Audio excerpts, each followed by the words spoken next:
Hey, what's up everybody? Jesse here with Southern Reels Fishing, and in this video I'm going to do an in-depth review of the Boonedox Landing gear system that I have here on my kayak. And I've also had this on several kayaks over the past 4 years, so I would consider this a long-term review of my thoughts on it, things I like, things I don't like, and just let you guys know how I feel about it. So let's get right into it. All right, so just to give you guys the backstory, I've been using the Boonedox Landing gear system for about four and a half years now. I've had 3 different Hobie kayaks. I've had it on every single one of the kayaks. The models were a 2015 Hobie Perangler 14, a 2016 Hobie Outback, the older version of course, and this one here, which is a 2019 Hobie Outback. So it's really nice that I have experience on all 3 of these kayaks and really can show you my thoughts on it and the performance and what I think about the system. Now to just show you real quick the overview of it and what it looks like mounted. As you see here, I have it mounted up on my 2019 Outback. It's bolted with just these 2 outer bolts right here through the hole, and of course down inside the hole here there's a long bar that they give you that actually supports the weight. I do keep it on the kayak when I go out fishing like this. Now I like the setup that I have on here with these zero flotation tires, and I explain why. It's because I can pull up at the boat ramp and park where the boats park with trailers, which a lot of times is a lot closer to the actual ramp. I can slide it back on the trailer just enough, and I would do it right now, but I can't because I don't have it, hooked to a truck so it would tip on me. But I can slide it back just enough to where I can slide these out, and go ahead and put it down and deploy it.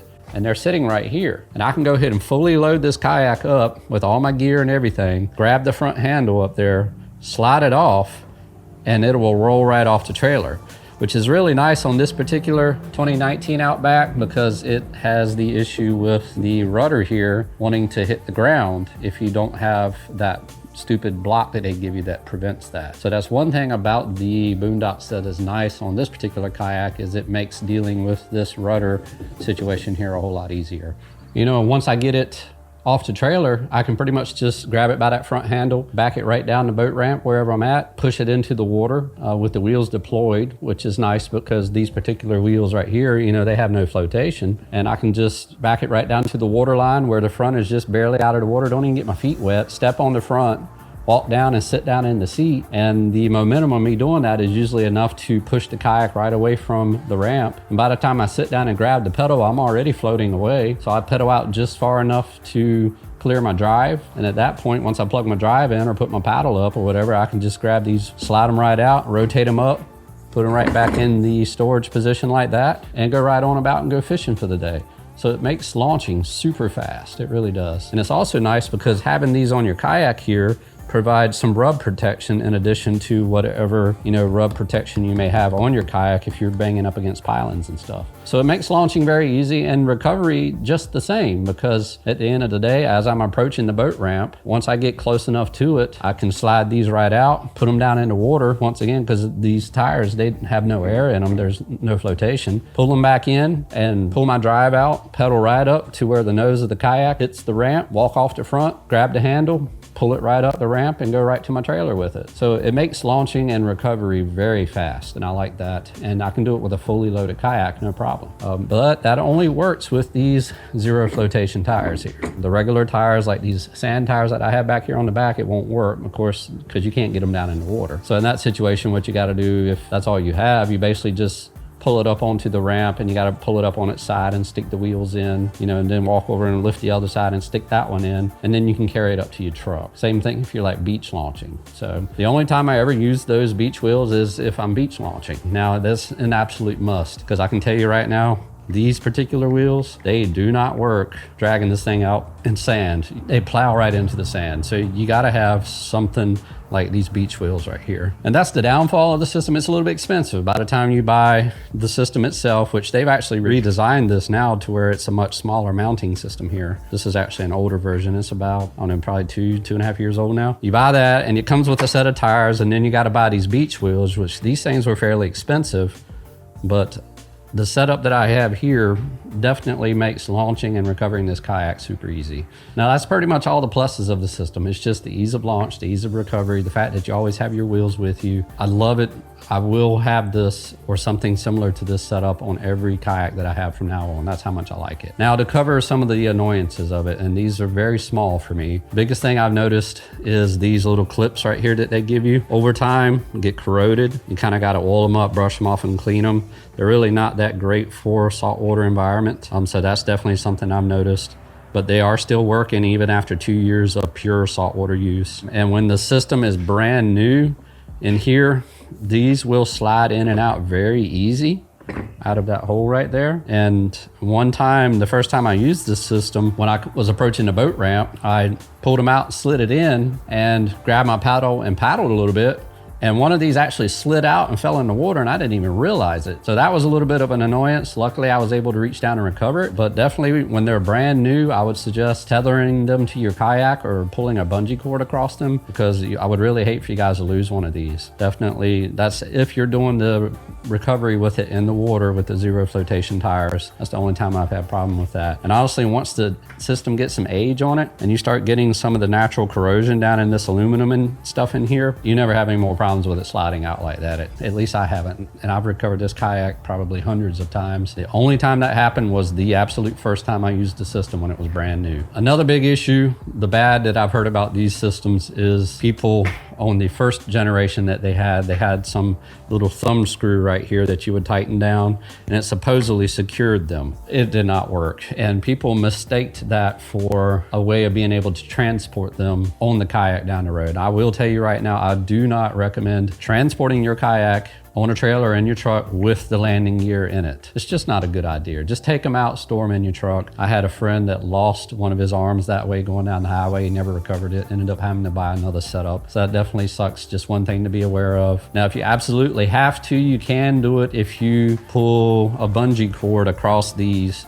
So basically slide them all the way in and come back here and install a bungee cord between these two wheels nice and tight. So what happens is, as you're driving it and you're hitting bumps, these things are bouncing up and down back here like this. And if you can actually secure it down and in at the same time, you'll never have any issues with it falling out. So if you do have to transport it with the wheels on the kayak, be sure you bungee them two together and also down to the kayak at the same time, and it's not going to fall out. All right, the other big complaint that I've heard about these is them cracking hulls. And that's one of the big things I've noticed just from my experience as being a mechanic through the years and installing these on 3 different kayaks, is when you're tightening these bolts right here that actually mount down through that solid steel bar that's down inside the holder. Here's a long solid bar that these bolts here thread into. What you want to do is use some thread locker and some sealant and basically start threading these in and thread it down to where that bar is coming up and you see it to where it's just barely starting to spread that hull a little bit. And then that's it. That's as far as you want to tighten it. Do not tighten them down tight, because if you do, it's going to crack your hull over time. You can actually see it on some kayaks start to flex the hull, and that's when you definitely want to stop tightening it. All you need is for it to be snug. That's it. I think that's a lot of the issues that people are having with them cracking or splitting their hulls, is they're just tightening it too much. Because like I said, I've had it on 3 different kayaks and I abuse my kayaks. I've never had any issues at all with any cracks or anything, and I think that's the trick that I do that's different, is that I just don't tighten them down as much. And that's fine if you use the thread locker, because there's no way it's going to back out on you. So that's my tip for anybody that's in doubt of installing these, is just don't tighten them too tight. Now, if you look back on my channel, I actually have a video that shows the installation of this system on this kayak right here. I think it was about roughly 2 years ago when I did it in the fall of, I think it was 2019. So if you want to see the entire walkthrough of how I did this, go check that video out. But yeah, really, that's all I have to say about this system. A lot of people talk bad about it, and I think it's just some bad experiences out there. People losing the arms going down the road, people installing them and tightening the mounting system way too tight and it cracking their hulls, or honestly just being unreasonable about the amount of weight that you put in your kayak. kayak. You definitely never want to have somebody pull you out of the water with you sitting in the kayak. That's just not a good idea, because that's a lot of additional weight on that system. Now, your fishing gear and stuff like that, like I said, I had a fully rigged